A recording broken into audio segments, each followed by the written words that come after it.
Hoy el Evangelio nos presenta la genealogía de Jesucristo.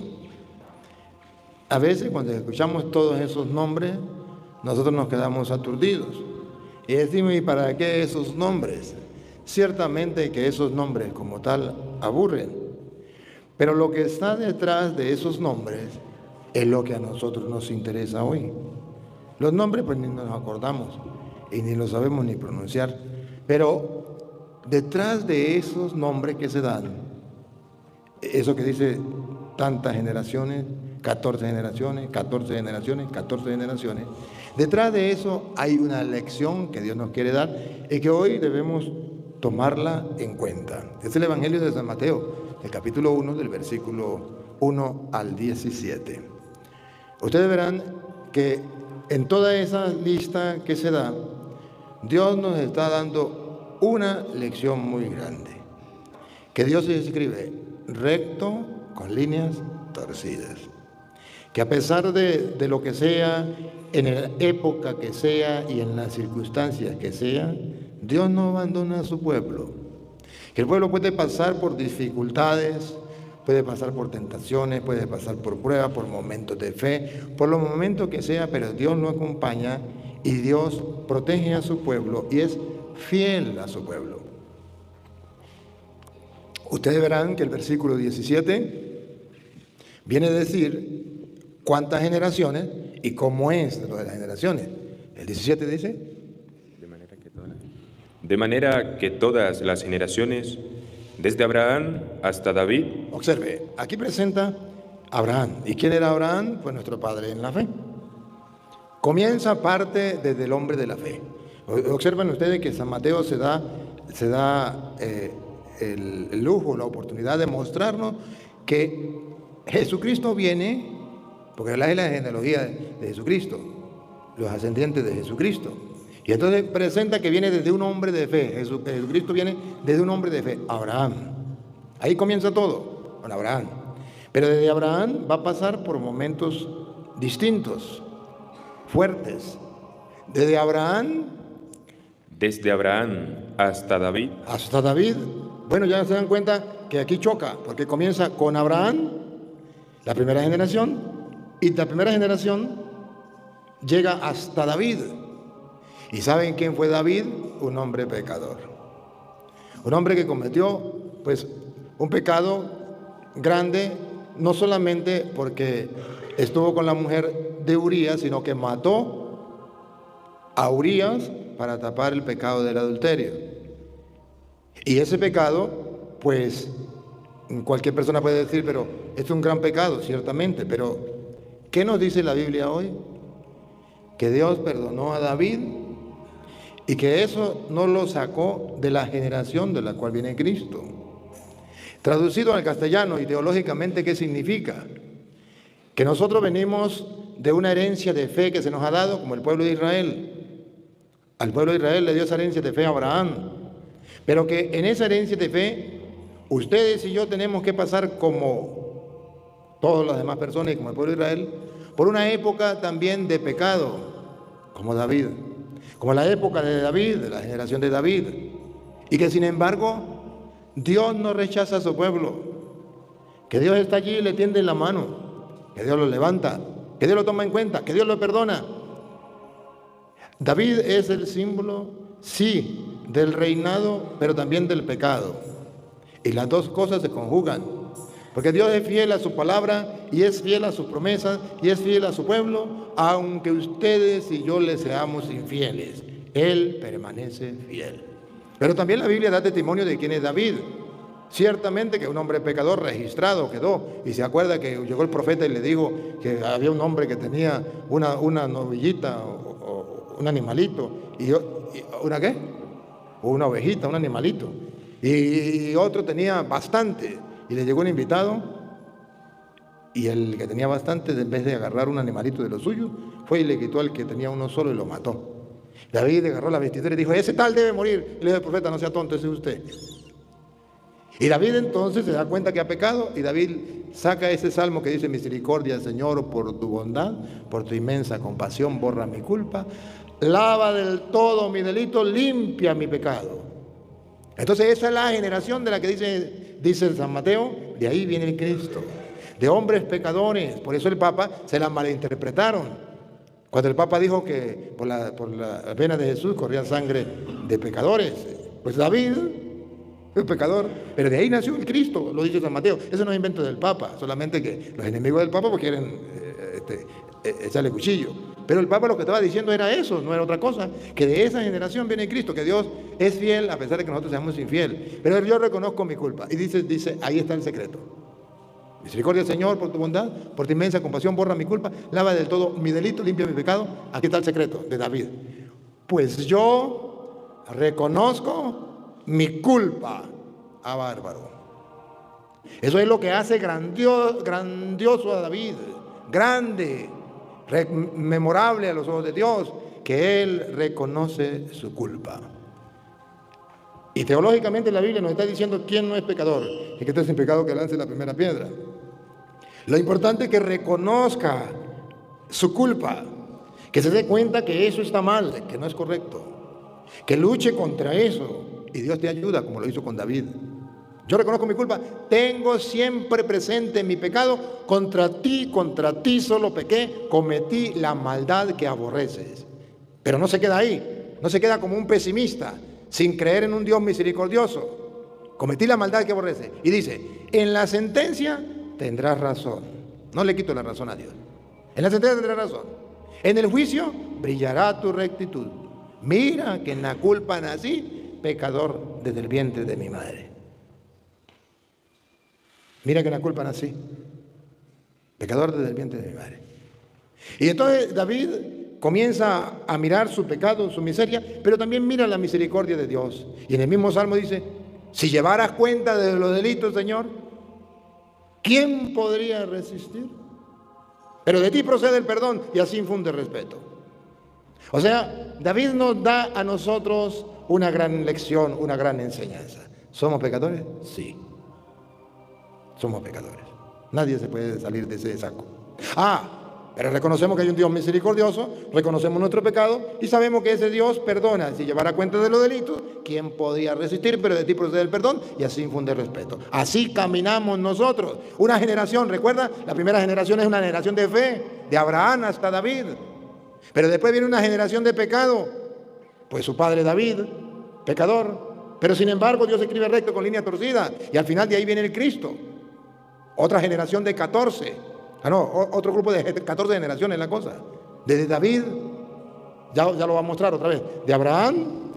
Desde Abraham hasta David son 14. Son 14 generaciones.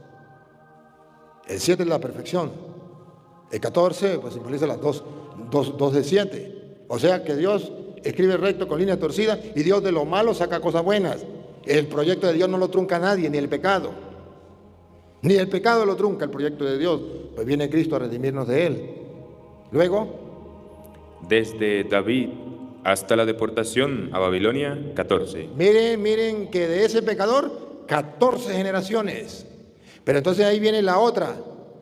De esas 14 generaciones, viene ahora la deportación a Babilonia. O sea que el pueblo de Israel, que es la historia suya y la historia mía, el pueblo de Israel viene desde la fe de Abraham, pasando por el pecado de muchos, ahorita vamos a ver los otros, pero pasando por el pecado del rey David, y ahora 14 generaciones para llegar ¿a dónde? A la deportación a Babilonia, bárbaro. ¿Y qué significa la deportación a Babilonia? Donde el pueblo fue desterrado, donde el pueblo fue sacado, donde el pueblo fue llevado a otro país, a otro lugar, y allí fue maltratado, allí fue humillado, esclavizado, allí pasó por las verdes, no, las maduras no, por las verdes, allí pasó por las pruebas y las dificultades. Desde David a la deportación de Babilonia significa que venimos desde la fe y la fe es la que mantiene el hilo. Pasamos por el pecado, pero la fe no nos aparta de Dios y la fe nos ayuda a reconocer la misericordia de Dios y la fe nos ayuda a buscar el perdón y la fe nos mantiene en el camino de Dios y nos mantiene en la iglesia a pesar de que en la iglesia hay pecadores, no como los protestantes que dicen me salgo de la iglesia porque es una parranda de pecadores. Pues entonces, ¿por qué la Biblia presenta a David, a Salomón, a Rahab? ¿Se acuerdan de la prostituta? De la prostituta, de ahí viene incluso David, y viene la generación que llega hasta Jesucristo, de aquella prostituta que salvó al pueblo de Israel. Pero no solamente pasa por David, también pasa por Salomón, que pecó contra Dios, y otras cuantos pecadores, pero pasó por ahí para enseñarnos a nosotros que debemos estar en la iglesia de Cristo a pesar de que haya Davides, Salomones, o que haya muchas mujeres como Rahab, la prostituta. No importa, Dios mantiene su fidelidad y no puedo decir, pues me largo de ese pueblo, me largo de esa iglesia y me meto en evangélico, porque en esa iglesia lo que hay una parranda de pecadores. ¿Qué no ha leído las Escrituras? No ha leído Mateo 1 al 17. Que de esas generaciones de pecadores son 14, hasta la deportación a Babilonia. ¿Y qué significa la deportación a Babilonia? Que el que sigue a Dios no está exento de pasar por las pruebas y las luchas y las dificultades. Pero que el hilo que trae desde Abraham, desde la fe, pasa por el pecado y es capaz de superarlo. Pero después del pecado, no solamente esa es la prueba que tenemos que superar. Tenemos que superar la prueba de la esclavitud, de las humillaciones de los demás pueblos, de la deportación, donde sacaron al pueblo de todo lo suyo y lo llevaron esclavizado a Babilonia. Y el pueblo pasó por ahí, pero no fue destruido. Allí se mantuvo la fe, allí se mantuvo la confianza en el Señor. Esto quiere decir que nosotros los cristianos, los católicos creyentes, tenemos que estar expuestos y dispuestos a pasar por deportaciones, humillaciones. Y ahorita que el comunismo quiere agarrar el mundo entero, tenemos que estar preparados para pasar por donde ha pasado muchos obispos y sacerdotes en el mundo a causa del comunismo. ¿No escucharon ahorita allá en Nicaragua cuántos sacerdotes están pasando por esa prueba, esas generaciones de la deportación a Babilonia? El obispo, ¿cómo que llamaba? El obispo, ¿cómo que llama? El que pasó por allá en Nicaragua, el obispo Rolando Álvarez, que es el ejemplo de los otros que han pasado por allí. ¿Y en cuántas partes está siendo atacada la iglesia? Claro, pero sin embargo tenemos que pasar por ahí. ¿Cuántos cristianos en el mundo están muriendo a causa de su fe? ¿Cuántos cristianos no pueden levantar la voz? ¿No pueden predicar para no ser deportados a Babilonia? Pero no debemos tener miedo. Hoy la Biblia dice que la deportación a Babilonia también son de 14 generaciones. O sea que eso también forma parte del camino que tenemos que pasar los cristianos, los creyentes. Pero manteniéndonos con la fe de Abraham, pasamos por el pecado y lo superamos con la misericordia de Dios. Y cuando lleguemos a la deportación a Babilonia, que son las pruebas, las persecuciones, las calumnias, las difamaciones, las humillaciones, y cuando nos saquen incluso de nuestro propio país o de nuestras propias cosas que nosotros tenemos y nos lleven a donde no queramos, ahí sigue Dios estando con nosotros. Eso es lo que dice el Evangelio de hoy. Ahí sigue Dios y Dios no nos abandona y nos acompaña en medio de las pruebas. Y por eso llegó a decir Jesús un día: el que esté cansado y agobiado, venga a mí y yo lo aliviaré. Nos vamos a cansar, vamos a pasar por momentos difíciles, pero vamos a superarlo por la fe. El pueblo fue deportado a Babilonia y no desmayó en la fe. Tú, cristiano, ¿estás preparado para pasar por Abraham? Sí. Por la parte de Abraham, lo bonito de Abraham, la fe, la confianza en el Señor y decir: mi Diosito santo, yo creo en Dios, yo amo a Dios. Eso es lo más fácil. Pero pasar por las otras generaciones, 14 generaciones de David a causa del pecado, nos desanimamos y decimos: ay, yo ya no puedo más. Yo ya no lucho más, toda la vida luchando contra este pecado. Me he confesado una vez, me he confesado otra vez y no me he podido levantar. Entonces mejor me desanimo y mejor ni para qué me confieso, o mejor ni para qué sigo en esta lucha. Recuerden que son 14 generaciones. O sea, es una lucha constante, que parece una eternidad, 14 generaciones. Y después tiene que pasar por las otras. Por ser cristiano, por ser creyente, tienen que aguantarse incluso a veces los mismos miembros de la familia, o a veces tienen que aguantarse los mismos miembros de la comunidad, que no lo van a entender o que le van a hacer la guerra, por un solo motivo: porque eres cristiano. Y como eres cristiano, tiene que calársela. Y porque eres cristiano, tiene que perdonar. Y porque eres cristiano, tiene que amar. Y porque eres cristiano, no puede vengarse. Y porque eres cristiano, tiene que perdonar, tiene que bajar la cabeza. Esa es la deportación a Babilonia. Y eso se hace también en una eternidad. Parece que no. Mientras uno más perdona y mientras uno más bien hace, más daño le hace. Esa es la deportación a Babilonia. Y ustedes y yo no debemos desmayar a pesar de las dificultades que tengamos en la vida. Y de la deportación de Babilonia. Y desde la deportación a Babilonia hasta Cristo. Aleluya. Aleluya. El hombre comienza con la fe de Abraham, pasa por el pecado de David, pasa por la deportación a Babilonia. ¿Y cuál es la meta final? Cristo. Hasta Cristo, 14. 14 generaciones. O sea que el final, esto es lo importante de nosotros, partir desde la fe de Abraham hasta llegar al final de Cristo. Él es nuestra meta. Él es el principio y el fin, el alfa y el omega. Él es el sol que nos ha nacido de lo alto. Él es la meta que nosotros debemos tener presente hacia donde caminamos. Yo soy el camino, la verdad y la vida. Hacia allá tendemos todo, Cristo. Y también son 14 generaciones. O sea, que también es una eternidad. Que también es un tiempo prolongado donde usted y yo podemos vivir con Cristo, en Cristo, con Él y en Él. Podemos vivir. Pero entonces nosotros, si nos dejamos llevar por el pesimismo, nos quedamos viendo, pobre de mí, soy un pecador.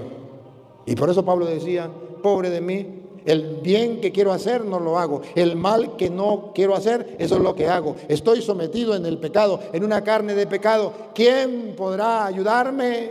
¿Qué? Yo, pobre de mí. Y luego dice Pablo, pero gracias sean dadas a nuestro Señor Jesucristo. Él viene a salvarnos. Exactamente eso es lo que estamos celebrando estos días. El tiempo de Adviento, cuando viene después de la generación de David y después de la generación de la deportación a Babilonia, que es lo que estamos viviendo ahorita, el tiempo de David, el tiempo de Babilonia. Queremos el tiempo de Cristo, la generación de Cristo, y eso es lo que estamos esperando. Él viene y nosotros lo esperamos porque queremos vivir en esa generación de Cristo, con Él, por Él, eternamente, porque Él es nuestro Salvador. Nos viene a salvar del pecado y nos viene a salvar de la deportación a Babilonia y nos lleva al reino de los cielos. Pero para poder creer eso tenemos que mantenernos desde la fe de Abraham, que creyó, y esa fe mantenerla a pesar de los pesares. Por eso es que la iglesia dice que santo no es aquel que nunca peca. Santo es aquel que lucha por no pecar y se levanta cuando ha pecado. Y se mantiene esa constancia en el transcurso de la vida, y por eso lo declara santo, porque luchó contra el pecado, se mantuvo. Santo es aquel que pasa por la prueba y es capaz de soportar, no desmaya, no se cansa, sino sigue luchando. Ese es el santo. Y por eso la iglesia pone cuántos santos en el camino de la vida, para que usted y yo nos animemos a ser como él. Y si usted mira la historia de los santos, todos han pasado por estas generaciones que usted y yo tenemos que pasar, y que hoy el Evangelio de San Mateo nos los presenta. No nos desanimemos, caminemos todos juntos, sabiendo de que por ahí tenemos que pasar. Por ahí ha pasado todos los santos de la iglesia, y usted y yo no podemos ser la excepción. Con la alegría y con el gozo que nos presenta que Cristo es la última generación que nosotros nos espera.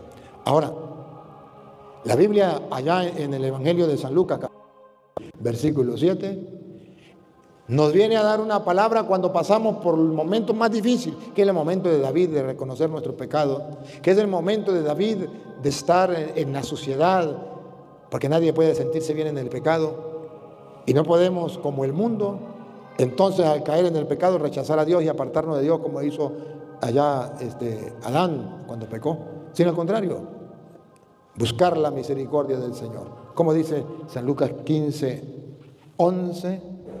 7. Os digo que así habrá más gozo en el cielo por un pecador que se arrepiente que por 99 justos que no necesitan de arrepentimiento. Esta es la generación de David. Hay más alegría en el cielo por un pecador que se arrepiente, David. Misericordia, Señor, por tu bondad, por tu inmensa compasión, borra mi culpa, lava del todo mi delito, limpia mi pecado, pues yo reconozco mi culpa, tengo siempre presente mi pecado, contra ti solo pequé, cometí la maldad que aborrece, en la sentencia tendrás razón, en el juicio brillará tu redención. En la culpa nací, pecador me concibió mi madre, te gusta un corazón sincero, en mi interior me inculca sabiduría, rocíame con el hisopo, quedaré limpio, lávame, quedaré más blanco que la nieve, amo oír el gozo y la alegría, que se alegren los huesos quebrantados, aparta de mi pecado tu vista, borra en mí toda culpa, oh Dios, crea en mí un corazón puro, renuévame por dentro con espíritu firme, no me arrojes lejos de tu rostro, no me quites tu santo espíritu. Si lleva cuenta de los delitos, Señor, ¿quién podrá resistir? Pero de ti procede el perdón, y así infunde respeto. Mi alma espera en el Señor, espera en su palabra, mi alma guarda al Señor más que el centinelo la aurora. Aguarde Israel al Señor como el centinela de la aurora, porque del Señor viene la misericordia, la redención copiosa, y Él redimirá a Israel de todos sus delitos. ¿No es eso lo que pensamos? ¿No es eso lo que dice la Biblia? Entonces el Señor, habrá más alegría en el cielo por un pecador que se arrepiente que por 99 justos que no necesitan de arrepentirse. No busquen ustedes ser impecables. Eso no se puede lograr. No. Busquen levantarse del pecado. Luchen no a pecar y levántense. ¿Y qué promesa nos da entonces Isaías 1:18? La misma promesa de los santos, la misma promesa que Dios le hizo a los santos, a David. ¿Qué promesa dice Dios a los pecadores? No solamente que habrá más alegría en el cielo por un pecador que se arrepiente. Ojo, un pecador que se arrepiente. No es decir, pues yo soy un pecador y no me arrepiento y ahí sigo sin luchar contra eso. No, soy un pecador. Reconozco mi miseria, pero tengo que luchar para salir de allí y Dios mira mi lucha. Entonces dice Isaías 1:18. Venid luego, dice Jehová. Jehová, porque estamos leyendo la Biblia protestante. Y estemos a cuenta. Si vuestros pecados fueren como la grana. ¿Observan? Muy grande, como el pecado de David, el pecado de la mujer Rahab, de la prostituta. No importa. Si su pecado fuere como la grana, como la nieve serán emblanquecidos. ¡Ah, bárbaro! Dígame si eso no es buena noticia. Dígame si eso no es el Evangelio. Si fueren rojos como el carmesí. Si fueren rojos, rojitos. Vendrán a ser como blanca lana. Dios es capaz de escribir rectos con líneas torcidas. Dios es capaz de lo malo sacar cosas buenas. Vendrá a ser como blanca lana. A Dios no le importa. A Dios no le importa la gravedad de su pecado. A Dios le importa la sinceridad de tu corazón. A Dios le importa la lucha que tengas en tu corazón. A Dios le importa la fe que tengas con el deseo de salir y la lucha que tengas en ese salir del pecado. A Dios le importa la sinceridad con que usted mire a Dios y la fe con que mire a Dios, al Dios de la misericordia. A eso es lo que le importa a Dios. Que usted cometió el pecado más grande del mundo, póngale el nombre que usted quiera. ¿Cuál es el problema? ¿No tenemos acaso un Dios misericordioso? ¿Que somos pecadores? Claro que sí. ¿Por qué no levantarnos? ¿Cuál es el problema? Tenemos a Jesucristo, que es nuestro Redentor, nuestro Salvador. Y luego, para no encadenarme, hoy es el día le toca la misa a los doctores, al doctor y a los enfermeros, a todos los de la salud. Y quiero decirles una palabrita. A lo mejor el doctor vino hoy o no vino, me imagino que sí. ¿Está por aquí el doctor? Sí. Ah, bueno, mis respetos. Mi admiración, doctor, y tengo que decirlo hoy en la misa y por las redes. Tenemos en la Florida el mejor doctor del mundo. Yo, de corazón, se lo digo. Un hombre con un corazón que ama y disponible en la entrega total a la comunidad. Siguiendo el ejemplo de un gran hombre en Venezuela, el doctor José Gregorio Hernández. Va por buen camino, doctor. Y así deben ser todos los doctores en el mundo, dedicados al servicio de la comunidad. Y me imagino que los que trabajan con ustedes en la salud siguen su ejemplo, me imagino. Pero es lo que necesitamos nosotros en el mundo. Y ojalá los doctores del mundo entero conocieran no solo al doctor José Gregorio Hernández, sino también al doctor de la Florida. ¿Cómo llama? Enrique. Ojalá lo conocieran y ojalá fueran capaces de seguir la vocación que tiene este hombre dedicado a una comunidad. Y ustedes son testigos y todos nosotros somos testigos, dispuestos las 24 horas del día para servir. Las 24 horas del día para salvar vidas. Las 24 horas del día para amar a Dios en el hermano. Estuve enfermo, me ayudaste. ¿Y por qué quiero hacer hincapié en José Gregorio Hernández y en el doctor Enrique? ¿Enrique es? Luis Enrique. Y, bueno, Luis mejor no me olvida. Y los que trabajan con él, porque me quito el sombrero también entre ellos. Porque en el mundo en que vivimos, y ojalá me escuchen los doctores que a través de las redes, en el mundo en que vivimos, ya los doctores perdieron el horizonte. El juramento que hicieron ante Dios se les olvidó. Y ya abandonaron la vocación por el dinero, o abandonaron la vocación de servicio y de entrega para salvar vidas por otros motivos, por otras cosas. Doctores, el doctor José Gregorio Hernández y el doctor Luis Enrique aquí en la Florida nos dan un gran ejemplo de servicio a la comunidad y a los hermanos. En este tiempo que acabamos de pasar, el tiempo de la pandemia, nos dimos cuenta que los doctores perdieron el norte, el horizonte. Algunos, otros, bendito sea Dios, que son muchos, para la gloria de Dios, no han perdido todavía el horizonte. ¿Cuántos doctores se dejaron engañar? No se dejaron engañar porque ellos sabían. Se dejaron comprar. Esa sí es la palabra. Porque los doctores saben. Se dejaron comprar por el nuevo orden mundial, por ¿cómo es la Agenda 2030? Donde tienen como meta destruir al ser humano y matar y acabar con tantos seres humanos en la tierra. Y tomaron a muchos doctores para destruir la humanidad. ¿Y cuántos doctores, sabiendo de que estaban haciendo el daño, estaban haciendo el mal, no dejaron de hacerlo? Mataron y asesinaron a cuánta gente en nombre de la salud y en nombre del bienestar. Porque el mundo, porque la gente, el ser humano, confía a ciega en los doctores. Y la Agenda 2030 se valió de esa fe que el pueblo tiene en los doctores para matar a gran cantidad de gente con esa, que no es pandemia, sino plandemia, un plan de destrucción a la humanidad. ¿Y a cuántos mataron? ¿Cuántos de la familia de ustedes en otras partes murieron? Aquí no, gracias a Dios, fueron pocos los que murieron, contados, porque tenemos un doctor a quien tenemos que quitarnos el sombrero delante de ella, delante de él y los que asisten. ¿Por qué? Porque gracias a Dios él no se dejó comprar, no se vendió, sino mantuvo su ética, su moral profesional y fue capaz de ayudar y servir en medio de la enfermedad de la pandemia. Ojo, incluso muchos miembros de la iglesia cayeron en aquel falso respeto, porque sí hay un respeto hacia los doctores, pero debe ser un respeto sincero y real.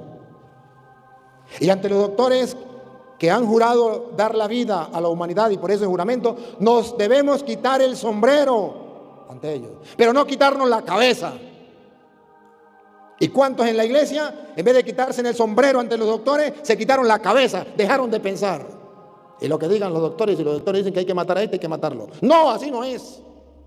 Ciertamente la medicina la dejó Dios en manos de los doctores, y bendito sea Dios. Pero ustedes no saben que hay doctores que juraron dar vida y ahora matan a los niños en el vientre de la madre. Pero como es un doctor, hay que callarse la boca y no decir nada. No, si somos cristianos debemos levantar la voz y decir, está violando su juramento. ¿Ve que no todos los doctores hay que quitarse uno el sombrero entre ellos? ¿O sí quitarse el sombrero pero no quitarse la cabeza? Porque un doctor me mandó a abortar y yo soy una mujer que quedó embarazada, entonces voy a tener que abortar porque el doctor me dice, no. Quítese el sombrero, pero no se quite la cabeza. Dios dice no matarás, punto. Respete al doctor, quítese el sombrero, pero no se quite la cabeza. ¿Cuántos miembros de la iglesia se quitaron la cabeza? Dejaron de pensar en vez de quitarse el sombrero. Y como los doctores decían, hay que ponerle la inyección a aquel otro y a todos, pues sí, que lo digan los doctores, pues ellos son los que... Sí, pero no se daban cuenta que no habían sacado siquiera la medicina para esa enfermedad. Que era un invento, que era un engaño, no se dieron cuenta. Pero no fueron capaces de pensar porque se quitaron la cabeza y no se quitaron el sombrero. Doctores, el trabajo de ustedes es lo mejor. Yo sé que muchos doctores me siguen en el mundo. Pero recuerden que la eutanasia, a pesar de que lo diga un doctor que hay que matar y se preste para eso, va en contra de los mandatos de Dios que dicen no matarás. Y recuerde que el aborto, aunque la Agenda 2030 y aunque el nuevo orden mundial lo imponga, recuerde que es un mandato de Dios, no matarás. Y los enfermeros y las enfermeras no se deben prestar para esa vagabundería o para ese crimen organizado y esos asesinatos de inocentes, que muchos se prestan para eso. Y qué triste que en medio de una humanidad en pleno siglo XXI, cuando deberíamos defender la vida, sean los que juraron defender la vida los mismos que están acabando con la vida. Y vimos el ejemplo en la pandemia. Se tomaron todo lo que es la salud, impusieron, nadie podía hablar, nadie podía quejarse, ni los mismos doctores podían levantar la voz porque eran enemigos y porque estaban engañando al pueblo y eran sancionados y algunos fueron presos y se les destituyeron de su trabajo, incluso de enfermeros. No se les permitía atender a estos enfermos como tal, como debían ser. Se les enseñó a mentir y el que moría en un accidente decía murió de COVID. Engañaron al pueblo. Pero tenemos la dicha de tener un doctor que fue capaz de mantener la calma, la cabeza y el juramento que hizo ante Dios en esa época. Y por eso, doctor, mis respetos.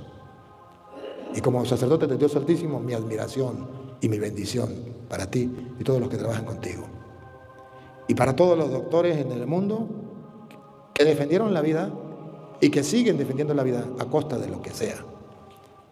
Y aquellos doctores que se han vendido o que están vendiendo su alma al diablo por estar bien con la sociedad o con el nuevo orden mundial o por unos churupitos, hoy como sacerdote de Dios Altísimo les digo, hay oportunidad de conversión, de cambio, de arrepentimiento y de darse cuenta que Dios los mandó a este mundo para hacer el bien, no para hacer el mal. Pueblos de la Florida, ciertamente ustedes han tratado al doctor Luis Enrique como un hijo y lo consideran como un hijo. No dejen de hacerlo. No dejen de preocuparse por él, pues él se preocupa por la comunidad. Síganlo amando, síganlo tratando como lo que es, como un gran señor, como un gran ser humano. Ayúdenlo y a todos los que trabajan con él para que siga ejerciendo su trabajo en esta comunidad y al final de su vida podamos tener un nuevo santo dedicado a la medicina, al servicio de los hermanos, al servicio de Dios, en el hermano, en el enfermo, en el necesitado. No me queda más, doctor, delante de Dios, que darle las gracias y felicitarle.